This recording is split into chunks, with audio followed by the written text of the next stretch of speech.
good evening, and welcome to The Caring View, the online health and social care platform free to access for absolutely anybody. Go to www.thecaringview.co.uk for all of our content, our resources, our podcasts, all of our episodes, and our new supplier page. Do make sure you go and check out our suppliers.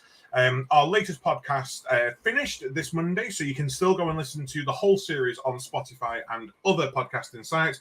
That was sponsored by Florence and was all around developing ourselves as individuals in social care, professionally, and looking at the big membership organisations that are out there. And we have got a good 4 series, I think, Mark, planned moving forwards. Don't forget that everything we discuss tonight is of our own opinion, our respective organisations. Make sure you subscribe, follow, like, tick. I think that's it. Good evening, Mark. How are you? Yes, good evening. Not too bad. You? I'm really hot. Like, it's gone really warm here. The decorating debacle is still happening in my house, so I've got fans everywhere at the moment drying paint. Well, not yet, because I've got to paint after this show. I painted my stairs the other day. I don't know whether I told you. And my cat, because we're getting a runner put on, and so I'm painting either side of the runner white. And my cat is just thick, and for some reason touched the wet paint and thought, oh, this will be the good path to take down the stairs. So I just had like white paw prints all over the downstairs. I was following with my little flash mop trying to clean them as they go. Do you remember that old advert on the chessboard from like, I don't know, the late 90s? That's what I felt like. But other than that, I'm really good. Good. It's been quite a quiet week, really. I mean, it's only Tuesday. It's only Tuesday. Quiet week. It's been quiet for me, not for you. But the BBC wish it was a quiet bloody week, don't they? They're going, what quiet week? What's going on? You know, I'm going to lose our broadcaster. Oh, I'm not going to make it political now, I promise you. However, I will say, before we went live, you were talking about Twitter and how you were sorting out the Twitter handles ready for the show. Have you heard Elon Musk has found it? Because for those who don't know, Meta, umbrella organization of Facebook, created a new social media called Threads. Yes, I know, another one you need to get yourself on, but, you know, don't miss out. FOMO and all of that. Anyway, to try and combat it, Twitter, Elon Musk, have found a financial backer to prop them up so that they can still be competition to Threads. Do you know who their financial backer is? No, who? The Taliban. Like, I'm not even kidding. The Taliban are now funding Twitter. I can officially say I think I'm signing off Twitter now. I mean, I've been quiet on there for a while, but the Taliban, honestly. I mean, I'm still on Twitter. I do have my reservations about Threads because it's obviously done through your Instagram and obviously your Meta portal. So I don't think you'll get that freedom of speech because they're all going to link in with one another. It's a bit like when you're on Facebook and Instagram, you can kind of see the two kind of go hand in hand. But so I think it needs to be a platform that's standalone that isn't on your personal account. Yeah. And definitely what people who use their personal accounts for business are going to do. Because I think if it does follow the route of Twitter, you'll have this professional side and then this complete unprofessional side kind of seeping into your account. But I do wonder whether social media is heading for its blockbuster era, because there's very few people that I talk to now who are mad on social media. Like, they use Instagram if they're a business owner. They'll use Facebook if they want to keep in touch with relatives. I don't really know many people who use Twitter for anything other than moaning behind a keyboard. LinkedIn is good, but like I say, it's more of a professional thing. And even that's seeing a bit of a down in use. I don't know. I just don't know what it is with social. I mean, it's a good job of doing a show on communication tonight, because maybe actually social media is not the healthiest form of communication for us anymore. More people are picking up the phone and going to see each other potentially. So yeah, well, we shall see. But I think social media is going to go through its going to go through a change, I think. I think the problem is they're still all trying to compete with TikTok, which seems to hold the audience, and it's growing and growing. But enough about social media, otherwise we'll be here all night. What are we talking about tonight, Adam? Do you want to introduce the guest? I'll bring him up. Yes. So, well, for those who don't know, it's care show season, and I feel like care show season lasts the year now. It used to be just like a few months each year, but actually there's more and more of them going on. And Mark and I are, obviously, we go to as many of them as we possibly can do. We like to go and speak. We like to go in and share our knowledge. But more importantly, we like to bring other people to the platform. We want to be able to give a stadium for people to have a voice who might not normally be asked to these shows, to these events. But one of the things we get asked a lot is, how do you do it? You know, I do not have the confidence. I wouldn't know where to start. Oh, I couldn't do what you do. And it got us thinking that actually maybe we need to do a show all around communication, communication as a whole, communication for events, public speaking.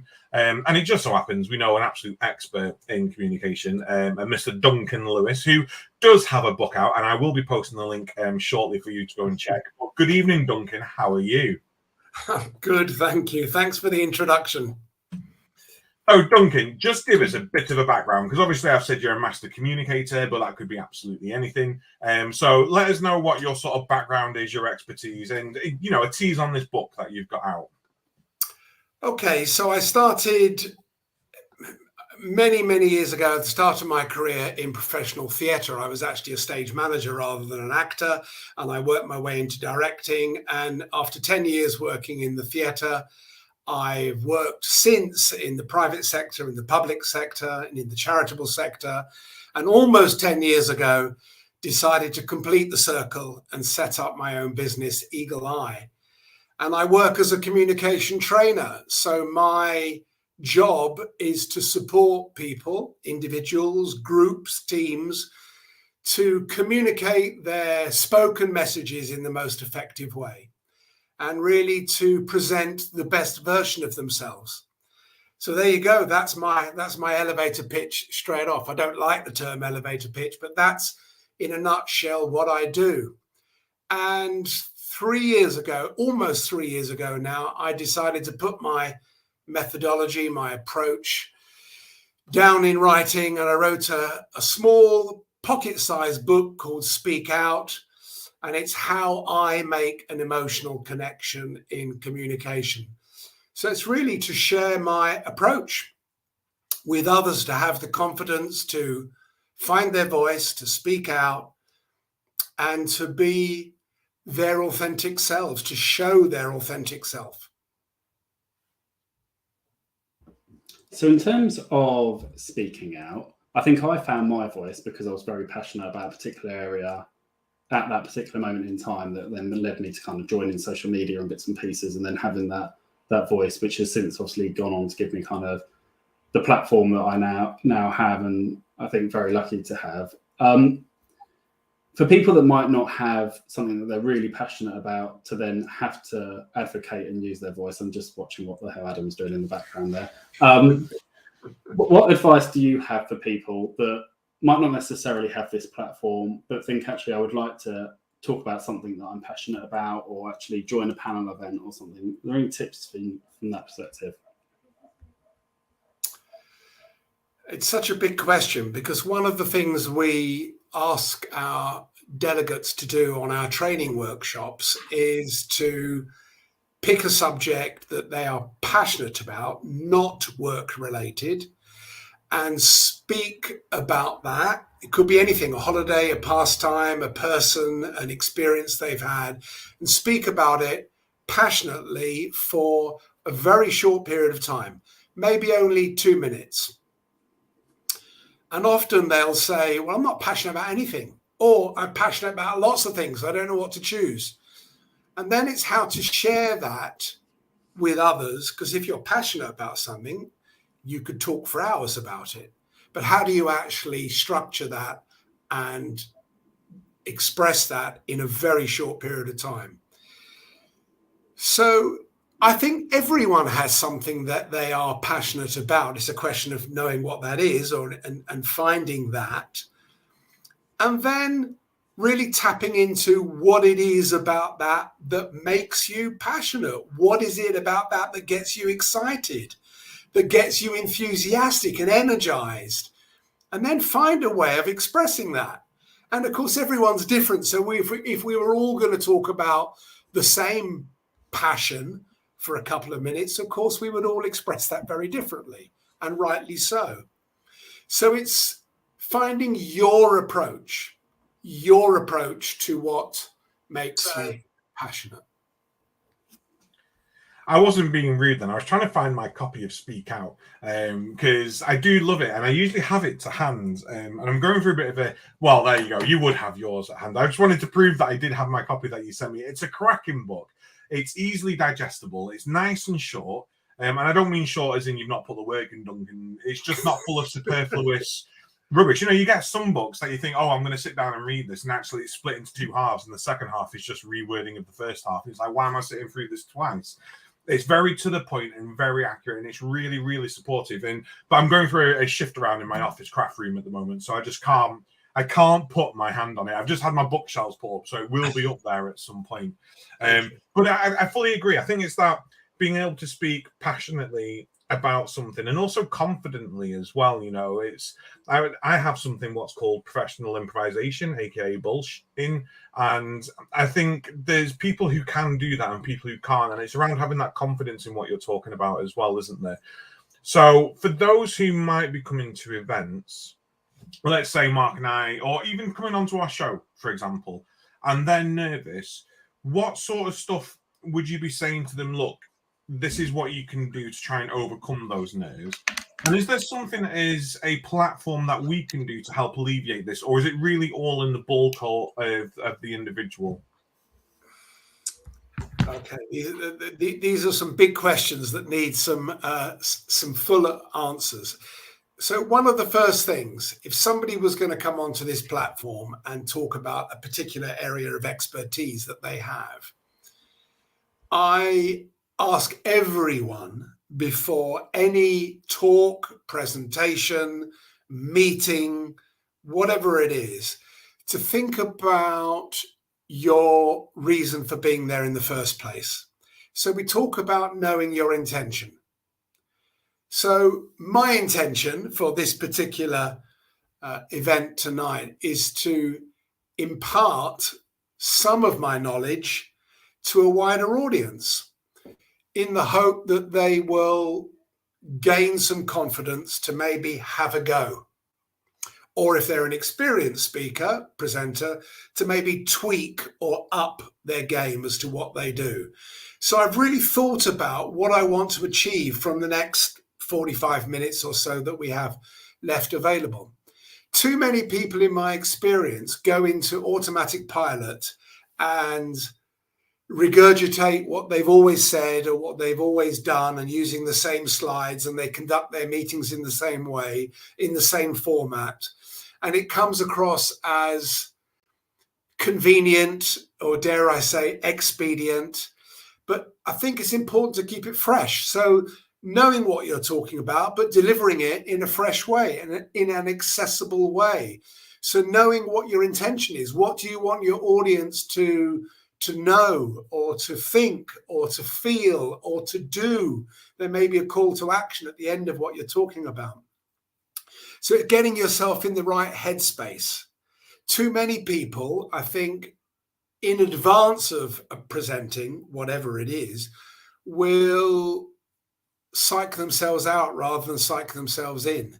So I think, yes, there are practical skills they need to bring, but there's also mindset, is getting their head into the right place. So in terms of psyching yourself in, what tips do you have that people can do? And what are some common traits that you see that people shouldn't be doing? Well, I think a lot of people, I think the figure that tends to be bandied about a lot is 70% of people will suffer or be affected by some form of, some people call it imposter syndrome, some people call it imposter experience, feeling that, a sense of feeling they're not good enough, they're not worth it. Why should people listen to them? What have they got to say that's of any value? And some people hear that as, actually a voice in their head. Some people see it as a figure sitting on their shoulder. And, I've experienced this in the past. I remember I was a very mature student, and I went to university part-time at the age of 53 to take a master's degree, because for years and years and years and years, I felt that I was inadequate in some way academically. I don't have an undergraduate degree. I was asked to leave school at 16 without any qualifications at all. And I'd always felt that I was struggling in some way to keep up with others academically. And I wanted to push those boulders or those people off my shoulders or remove that voice in my head. And I went to university at 53, part-time, and I graduated at 56. So I understand it exists. I understand this syndrome or this experience exists. But I think a lot of it is to do with mindset, as I've said. It's knowing what your intention is and what you want to achieve. A lot of it is about preparation, rehearsing, practicing what it is you want to present or what it is you want to say. A lot of it involves other techniques, like, for example, on our workshops, I use a voice and body language coach who works with the delegates for maybe a couple of hours. They did that this morning, on how to use their breathing correctly, looking at the impact of the voice, looking at the body language and what that says about the person presenting. So I think there are tips around breathing to control nerves. I was nervous before starting tonight because although I've met Adam before, I haven't met you, Mark. And I was thinking about some of the questions that you might pose. And I just for 5 or 10 minutes before I started, I was doing some breath work. I was doing some breathing exercises. So I think breathing plays a part in helping to relax us. There's that lovely expression, isn't there, which is that the butterflies or the flutters that we might feel in our stomach before we present, it's getting those butterflies to fly in formation, which I think is a really lovely, beautiful expression. And I think breathing and the breath work and other body language, non-verbal communication work helps to relax us and get us into the right state. No, I think you're obviously you're right. You're the expert on this, and I think you are spot on with that. And you know, imposter syndrome, I still get it. I fully get it. In fact, I was telling Mark about it at the Care Manager show before I went up and did my solo talk on leadership and leading a team from afar. You know, I always feel like an imposter, and I think it's because I've got such an aversion to the idea of ego. And I don't want to think people are here to listen to me. And I don't want to think about how people are interested in what I've got to say, because I don't like that sort of thought process. Mark and I will always shy away when people come up to us and go, oh my God, it's so good to finally meet you. You know, we watched the show and it's great and you've helped us loads. We don't hate that, but it's not comfortable to us. I then go the sort of polar opposite. And then I'm like, well, actually, people might not want to hear what I'm talking about. And am I just talking for the sake of talking? Is it dead air? And you don't need to be nervous tonight. We all know Mark's a Rottweiler. And I know those breathing techniques that probably helped you. But no, and it is that emotional state. So I'm about to go on stage, and there's a room full of people, and I'm doing my breathing and I'm trying to calm my heart rate. And I've got the butterflies sort of in a sort of formation, and I know that I'm going to do that. When I get on stage, what are some tips you can give me to engage the audience best? What do I do eye contact wise? Where do I look? How do I stand? How do I best present myself to show that I'm confident in what I'm doing so that they buy into what I'm saying? Okay, so I think assuming that you've done your preparation, which I'm sure you have, and assisted perhaps by some bullet points or some notes that you may have with you on some cue card rather than paper. So if you are nervous and you are shaking, the card is less likely to be picked up by a microphone. But assuming that you've done your preparation, I think what we try to encourage all the time on everything that we do and we work with people on is to be authentic, to be themselves, not try to look like someone else, sound like someone else, act like someone else, copy someone else. It's about being yourself, warts and all. So I'm less likely to say to you, yes, we want open body language if possible, rather than closed body language.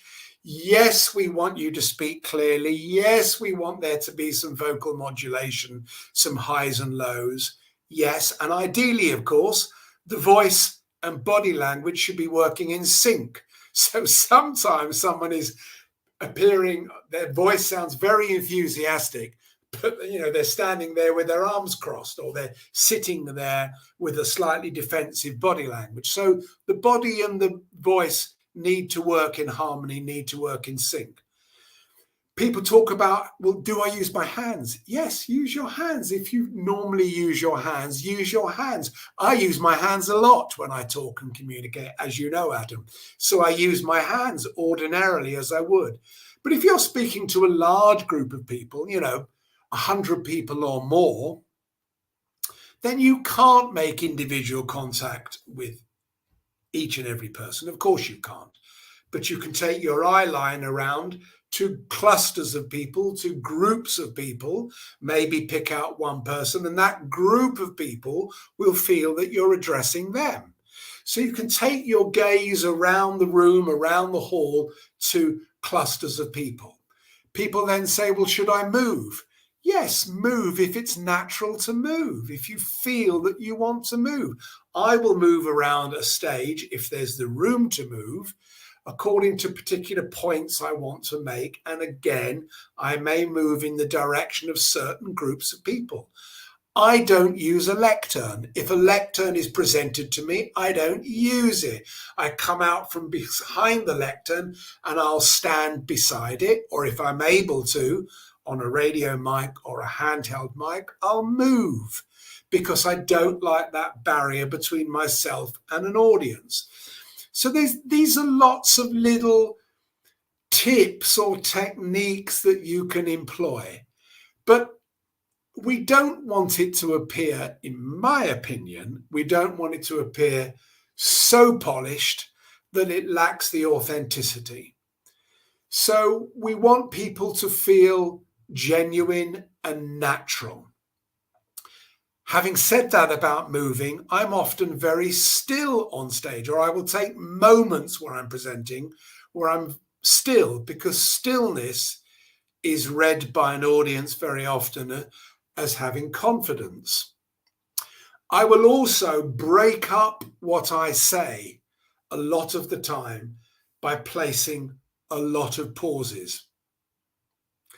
And the power of the pause is a very strong technique in terms of spoken delivery, because it gives you time, it gives your audience time to take on board or make notes.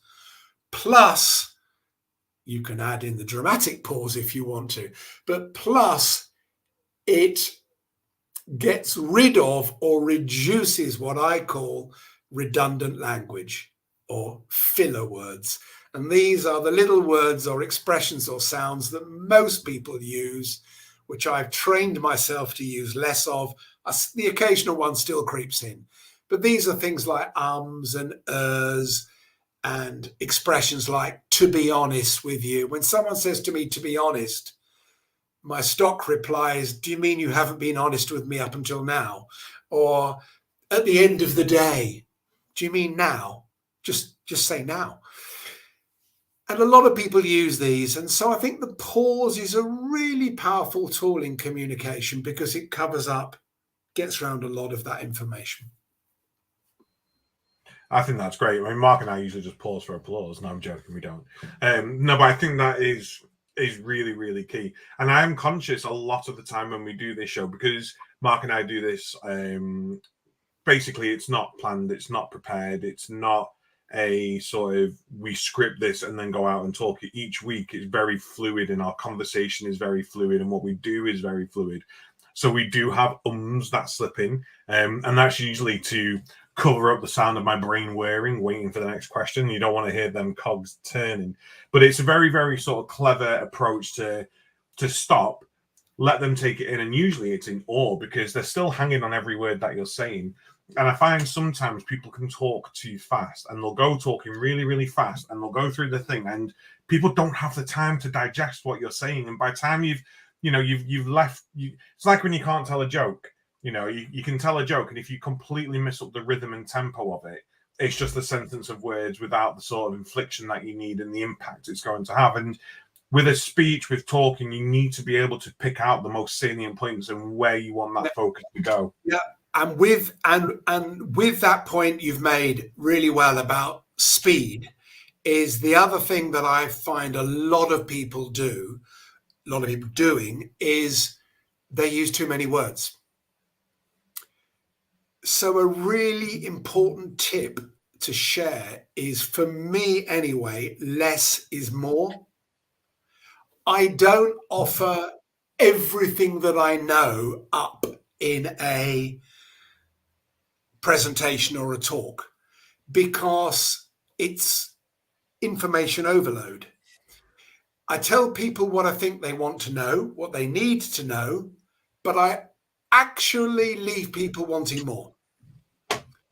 Because if people want more, they'll email me afterwards, or they'll ask for the slide deck, or, well, I don't use slides, but if I do have slides, they'll ask for the slides or the notes or the handouts afterwards. But don't use 25 words when you can use 12. Yeah.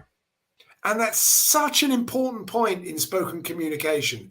I've done an exercise many times in the past where I ask people to write down 100 words about what they do. And they do it.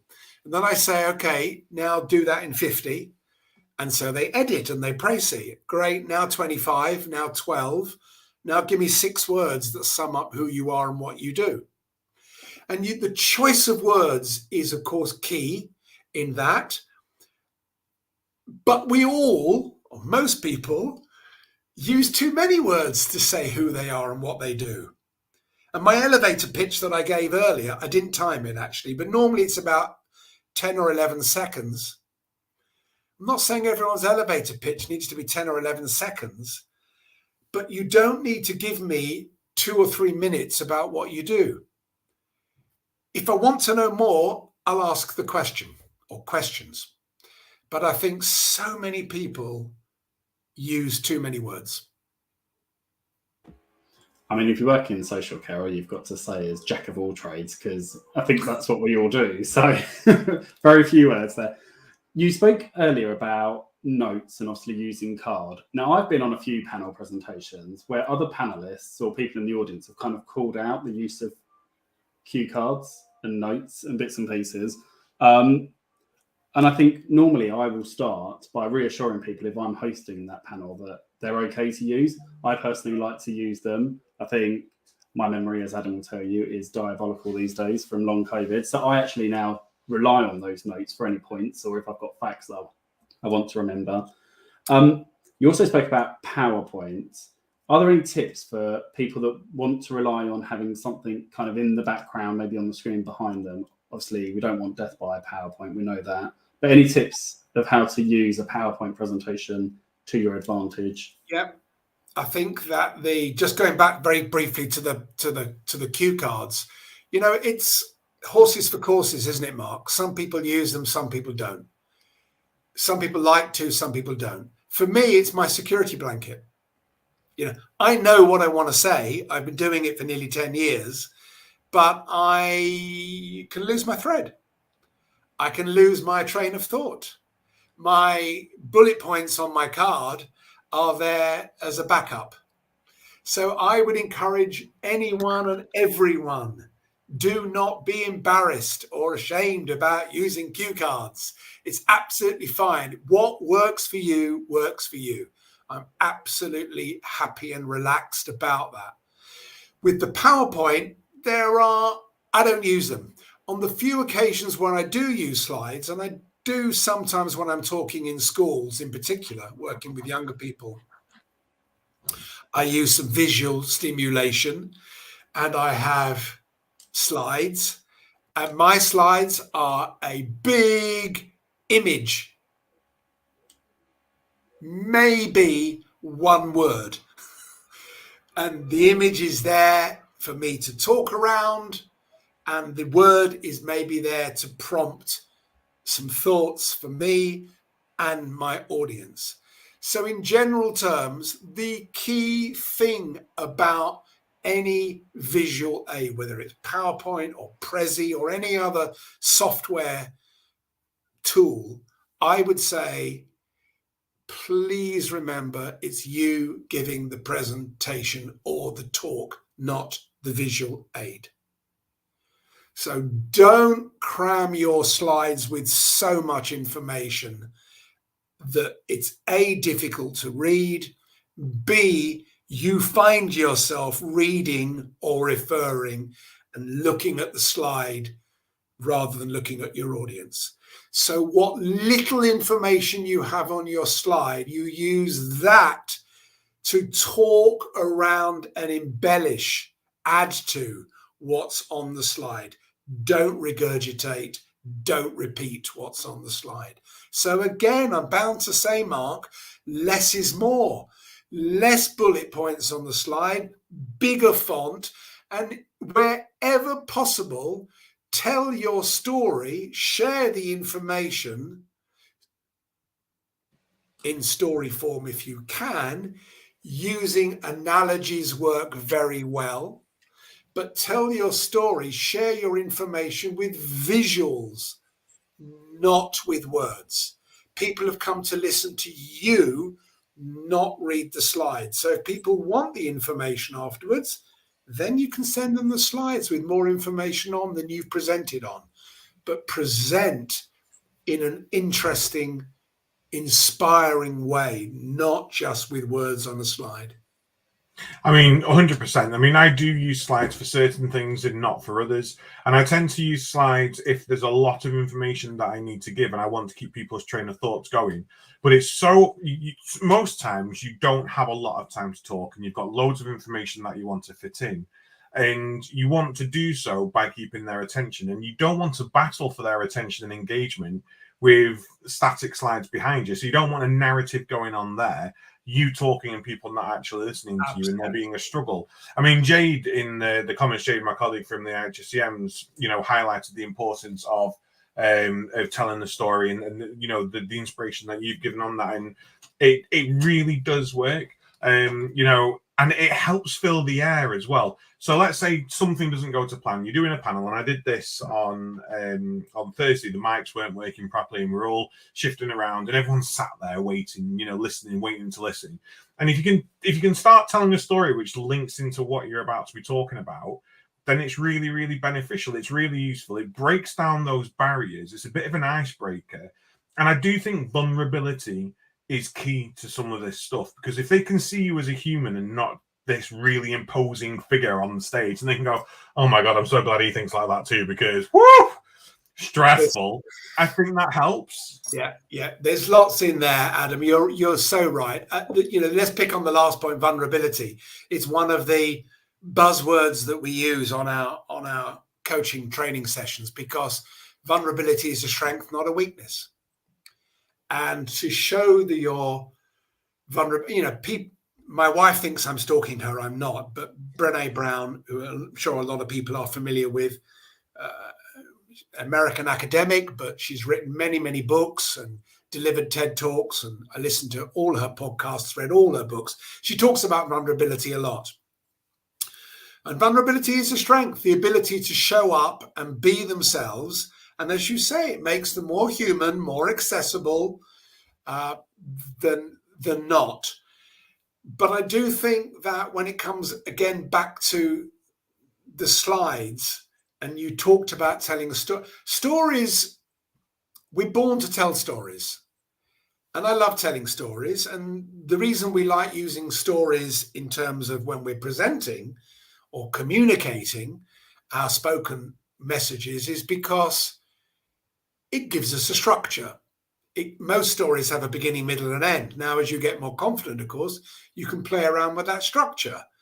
And you can start at the end and work back to the beginning, or you can pose lots of questions to your audience at the start. But you don't have to tell stories. Stories are just a good way, a really effective way, because we can all relate to stories.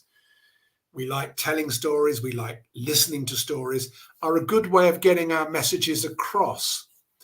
I think my key point about Mark's was talking about PowerPoint is just, yes, when there's data, you've got to get across certain data and facts and figures. Yes, that information is perhaps needed, but it's how you share that information. So I don't think we need to bombard people with information on slides. let people have that in their own time. Get the essential salient information you want to get across and do it in the most imaginative or creative way is what I advocate. No, I'm fully down for that, Mark. I was just going to say, when it comes to vulnerability, is I think sometimes you go from working in the sector to then being asked to join a panel or to host a presentation or whatever it is. And actually, it's okay to say that that's not your area of expertise. I know so many times I've been asked to speak, for 45 minutes on social media, but I don't class myself as a social media expert. I'm just somebody who likes to use my voice on social media and just say what I think. But it doesn't mean I'm going to. But equally, I'm much more when somebody approaches me to say, I'd much rather do a panel presentation than I would stand up there on my own. And I think sometimes there is that people don't want to admit that. And actually, then you end up in a situation that you're not able to cope with or you're not ready with. And then it's obviously disastrous. And I think then obviously you would self-reflect. You'd obviously have the views of everybody around you. And then it would probably put you off. So I think actually take small steps. And I think one thing during COVID that obviously really took off, and it's still around, is audio. So LinkedIn has their own, audio events, Twitter do it. There's obviously Clubhouse.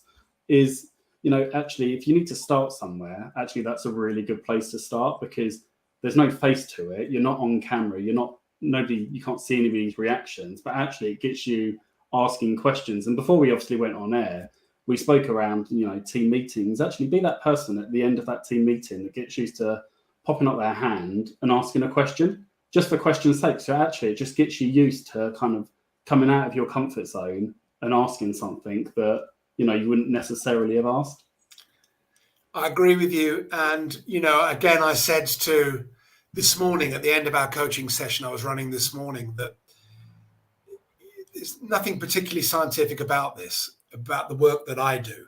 You can record yourself into your mobile phone, your elevator pitch, or a short talk on a subject that you're passionate about for 2 minutes and play it back. Play it back. Did you give it structure?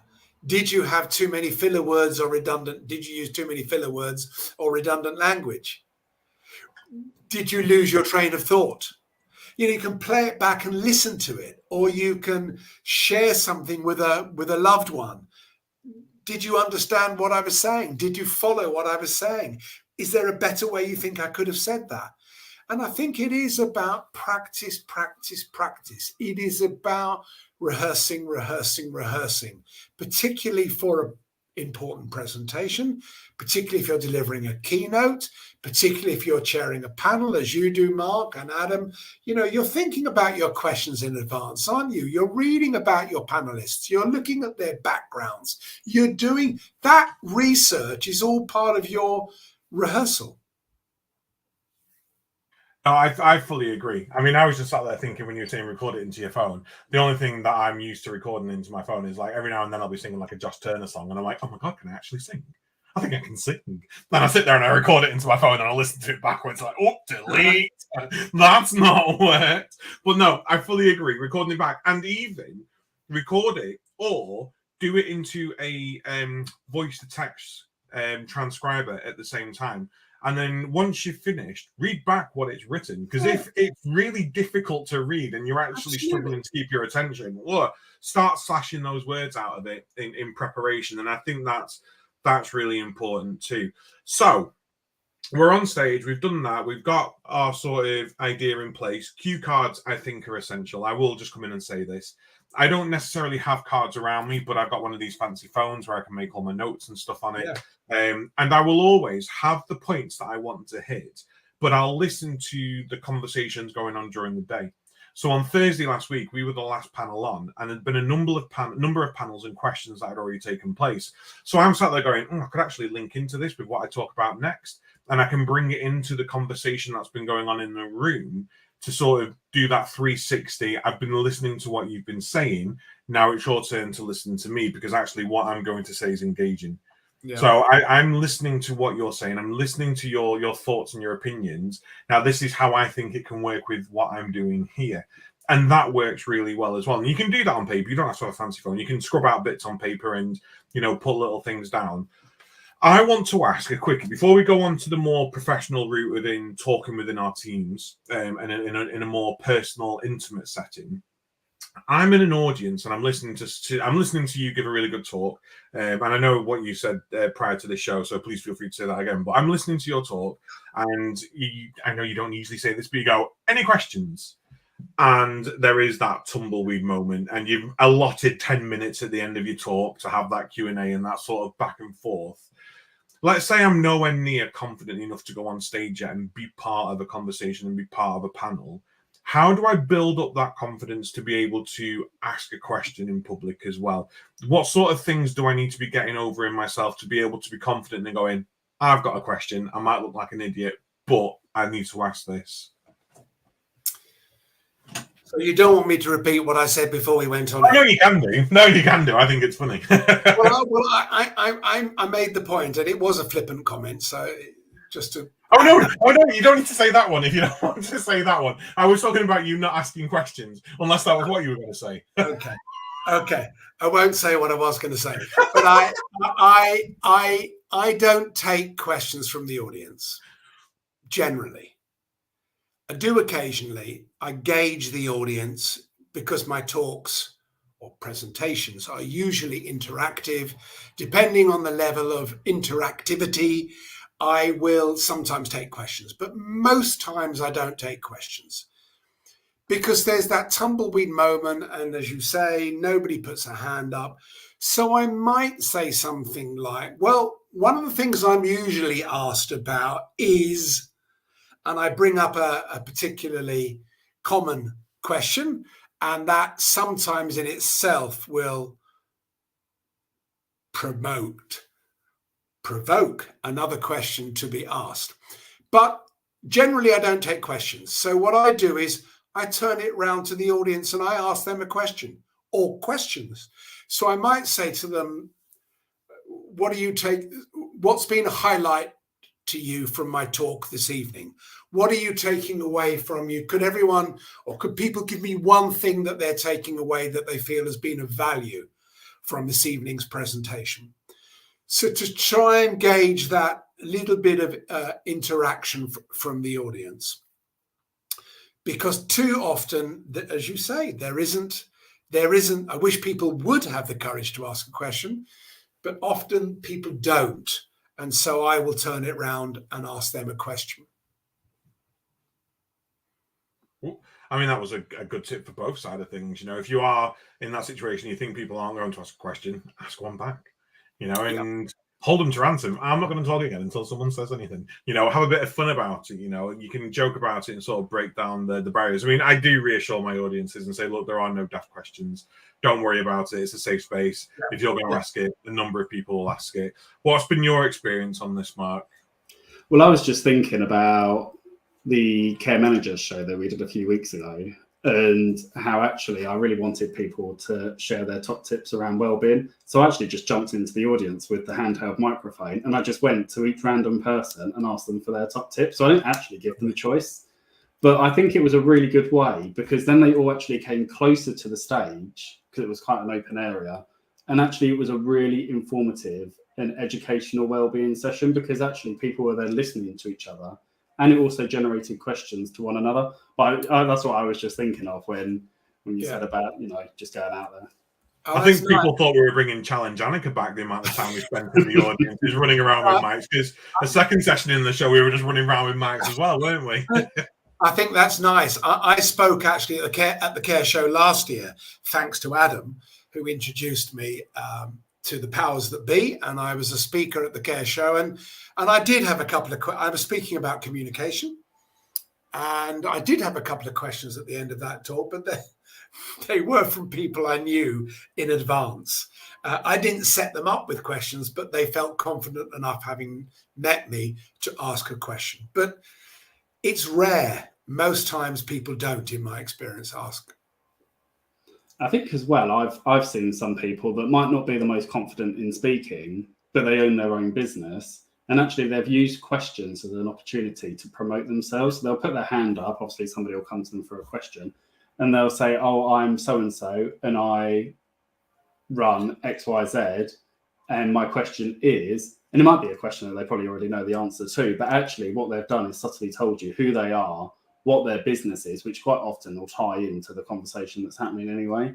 But I've seen that from a few people, and a couple of people now have worked solely just in social care. And that's since the pandemic. And I think, it might be that you don't need to be the face fronting person, but actually from a business point of view, having that courage to put your hand up can actually benefit your organization.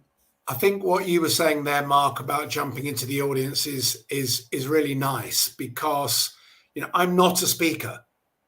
There are professional speakers in this world on the circuit who are very, very good at what they do. I'm not a speaker. I speak occasionally because I'm asked to give the occasional keynote. I also host and MC some events. But my main income, my main bread and butter comes from training. I'm a trainer, I'm a coach, and I support people to improve their communication skills, whether that's public speaking or presentation or pitching for business or interview technique, anything that involves the spoken word. But what I do think it's important, what I liked about what you said, Mark, about jumping into the audience and asking each person, is I do find with some speakers that it's too much about them. Whereas I think it should be entirely about the audience. And the nice thing about what you said is you jump in and you get those audience, you get that engagement, you hear from people individually. I think that's lovely, because actually it's not about the speaker on stage. Of course, it is partly about their message and inspiring an audience, but it's about the effect or the impact that has on the audience. And so I think we need to remember our audience, just as my delegates when I'm training, are the most important people in the room, not me as the trainer or the speaker. Okay, so I really do want to get some comments around work-based scenarios, but the book's obviously around making an emotional connection in communication. We're already talking around how the people in the audience are the most important, and we need to connect with them and we need to resonate with them. Quickly, Duncan, just some top tips. How do we emotionally connect with an audience? What are the best ways for us to be able to understand that they're important, and what tips can we employ into our talks, into our presentations that may help us strike that emotional connection?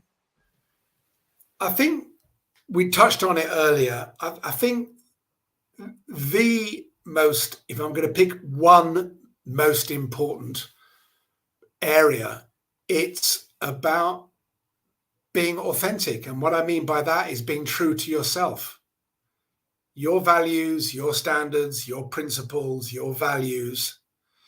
And I think if we break that word down to what it really means, I think it's about being transparent in your messaging. So I think that's about being open and clear and sincere, not having any hidden agendas, not having any subtexts going on. What you see is what you get. I think it's about having integrity. And I think it's about having those personal standards and personal values that you work to, that you live your life by. And I think we mentioned the word earlier. I think it's about being vulnerable. And I think being vulnerable is about, I know Brené Brown talks about, showing up, being in the arena. And I think that's what it means. It means to have that level of openness and honesty and truth behind what you're saying, that people will be able to engage and relate to that. And that's why I think we get the other extreme, of course, and I know it's a whole separate debate. I don't want to go down it, but it's why at the other extreme, I think we are turned off so often by politicians, because what we get is a veneer. is a political message, and we don't really get to know the person behind the message. And so it comes across as lacking authenticity. So that's the polar opposite. Politicians, my skin's crawling now just thinking about their press releases that they do, and like, oh, and our thoughts of it. No, they're not. Your thoughts are on your press relations, and that's all that. Anyway, that's them. I was going to say something then, and then you mentioned politicians, and I got myself really wound up. No, so the emotional connection, I do utilize my own personal. So I do a lot of leadership talk, and I do a lot around looking after ourselves, our own well-being, work-life balance, and a lot about how our families aren't always going to be there. So my dad died while I was a registered manager, and I was on call while he was on his deathbed, and I had to try and sort things out. And I try and say to people, look, I lost the time with my dad because I was so focused on thinking that work needed me all the time that I forgot that my family need me too. And I use that as my sort of, and this is why it's important that we think around emotional connection. This is my personal experience. I'm going to share with you how I failed as a son, how I feel like I failed as a son, and how it's affected me emotionally by not putting all my time where it was supposed to be or dividing it up properly. And this is why I'm going to talk to you about it. And this is why you're going to listen, because you're emotionally invested now of what happened with me. And you're going to want to see how that doesn't happen to you too. And it really does help in bringing that vulnerability in, but also saying, look, I'm not afraid to talk about it, but please learn from what I'm talking about as well. And it doesn't have to be something so dramatic as that, because, you know, I am theatre trained too. I have good arts of the dramatics. I do love a bit of drama. But no, I think it's really, really important. I do. And you said about the spoken word, you know, and that's what your sort of speciality is training in the spoken word. Just a reminder, Care Sector's Got Talent will be coming back for 2024. So if anyone wants to do some sort of 90s spoken word piece or a haiku, I am all for that. I would love like a really sort of dramatic spoken word. There's enough going on in the world to inspire some spoken word pieces. So I'm all for that too. Duncan. Thank you. I'm picking up what you're saying.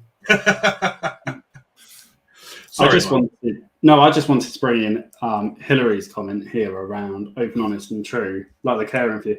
And I think it's safe to say that actually, I think being open and honest with kind of our views and who we are, and sticking to kind of that ethos that we wanted, was that actually that's given us the platform for what we do now. Because actually, it wasn't the same old. It wasn't the same kind of conversations happening around and around again. It was actually real talk that was happening. And I definitely don't think that's a vulnerability. And I think sometimes people see it that way. Here's the thing, Mark. I'm self-employed, but when I was employed, I was very aware that when anyone is interviewed for a job, most people are asked about their hobbies or what do they do outside of work, to get to know a little bit about the person. And then the person they get the job, they start on day one,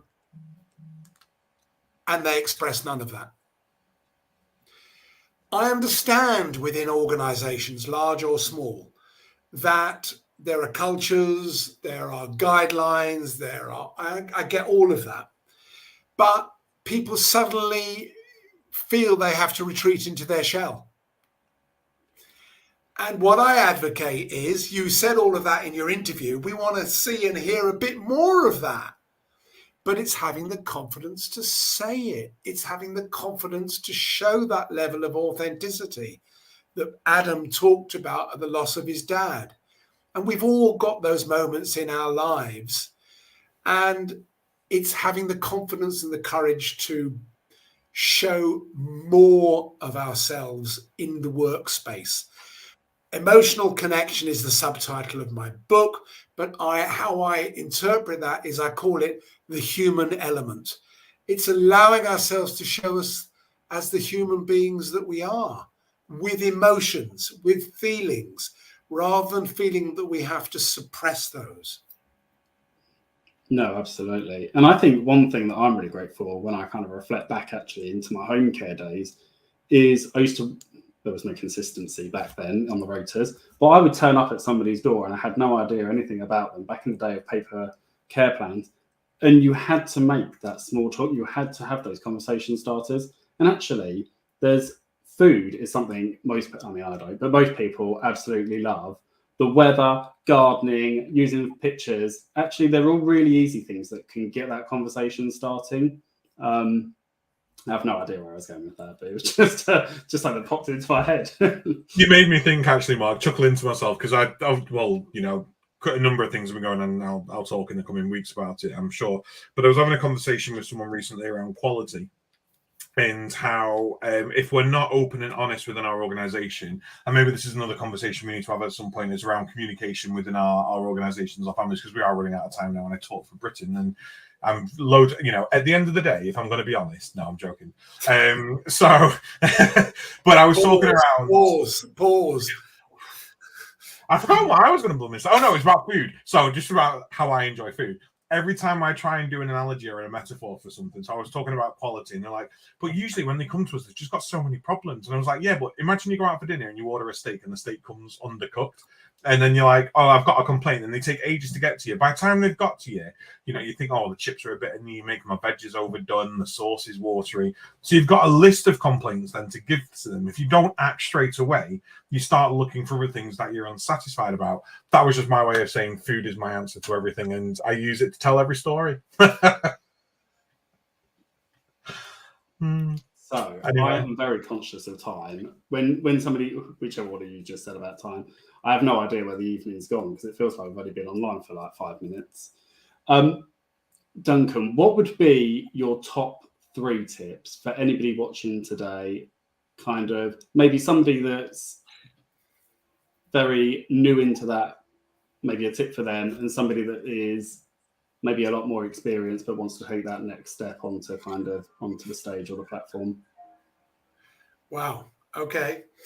So, well, whether you are the rookie speaker, rookie presenter, doing it for the first or second time, or whether you're an experienced presenter wanting to tweak or up your game, I would say, in terms of, I'm trying to combine these, top 3 tips would be always know your intention. Never just go into automatic pilot and assume that you know what your audience want to hear. So know your intention, having a positive reason for communicating what it is you want to communicate in the first place, I think is absolutely vital. I would encourage people, and this is more than 3, I would encourage people to think about less is more. How can you get the same information using less words or less information on the slides? Remember about the power of the pause. That would be my 3rd top tip, because all the benefits that the pause gives you. And if I'm going to include a bonus tip, it would be, particularly for the rookie people who are starting out, just have a go. Put your head above the parapet, put your hand up in that meeting and speak. Because by speaking out and giving of your opinion, it will give you so much confidence rather than missing that opportunity. Well, I think they're all great tips, and I'm definitely going to take some of that. Now, I must remember, I'm going to have to reread your book. I was talking about a book prior to the show that I always take on the train with me, because I always think it's a really good read. And actually, I need to take Speak Out with me a lot more as well, because it's really easy to read. You can get through it quite quickly. And if you highlight the pages that actually you want to read all the time, it's even better, because you can go back to it, and it can be a sort of a mantra for you before you go into these events. Maybe I should read it on a Tuesday evening, Mark, and I can learn to breathe and pause, and maybe we won't go off on tangents about food. I just see food and I get excited. Someone mentions food and I'm like one of them truffle pigs. I'm like, where? It's what I love. Adam, a previous yoga teacher of mine, I do yoga regularly, but a previous yoga teacher of mine said to the class, 70% is enough. You don't have to be full tilt 100% all the time. And remember, perfection is the ruination of good. I've never seen a perfect presentation. I've never heard a perfect presentation. I've certainly never delivered a perfect presentation. Everyone, including me, is constantly trying to improve what we do, to be more effective at what we do. So perfection is not what it's about. It's about having a go and continuously improving. And you can only do that by putting your hand up and speaking out, or practicing. Spot on, absolutely spot on. So we're at time. I think we're going to call it time because we could talk forever. And like you say, 70%, that's good enough. Mark, any final words from yourself? Nothing that's been mentioned. I think for me, it is just be honest to who you are. And actually, if you're asked to do something that you don't feel comfortable talking about, is say that you don't feel comfortable talking about it, so you're not put in that awkward position. And I think, join a panel discussion, because actually there's a lot less focus on you. It's kind of a group thing. But yeah, if anybody wants to give it a go as the first platform, please reach out to Adam and I. More than happy to have you as a guest on the show. More than happy to do an audio event so your face isn't kind of live on it. We can do a pre-record, then push it out. So more than happy to support anybody that, wants to take that kind of next step into it. Adam, anything from you? No, other than keep your eyes peeled for the work that we've got coming up. We've got, like I say, 4 sessions that are going to be at the Care Show in Birmingham in October. And they are going to be really, really good sessions. We've already got one sponsor who's on board for us. So we've got more giveaways that we'll be doing at the session. So for anyone who doesn't know, Mark and I don't draw a wage from this. We do take sponsorships as an income. And we do that so that we can support people who might not be financially in the position to be able to attend these shows.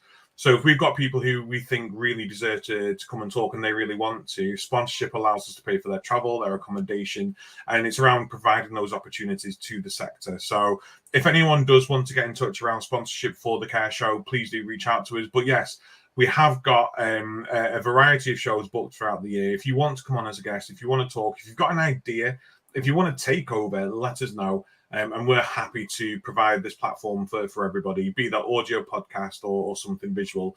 But more importantly, I just want to say a huge thank you, Duncan, for joining us tonight.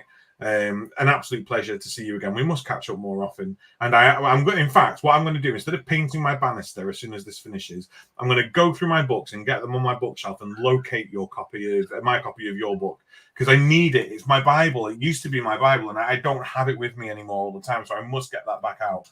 So if you haven't already, the link to your shop is in our comments. So please do go in and have a look. I mean, it's not expensive, and I believe some money goes to the Prince's Trust for each purchase. Yeah, thank you. And we must continue that discussion about you being my agent. But apart from that, yeah, £2 from every copy goes to the Prince's Trust. Absolutely brilliant. Duncan, thank you so much for joining us tonight. I hope everyone has found this useful. Like I said, there won't be a podcast next Monday because we have come to the end of Series 4. We are going to be recording Series 5 and a couple of other podcast series as we move on throughout the rest of this year. And I think, Mark, ambitiously, we've got one planned each month, haven't we? So we'll see how that one goes. But we have a number of episodes lined up over the next few weeks. Do get in touch with us if you want to come and have a talk. Otherwise, visit us on our website, visit us on our socials. And until then, we will see you next week. Take care. Good night. Good night. Thank you very much, Duncan. Thank you for having me.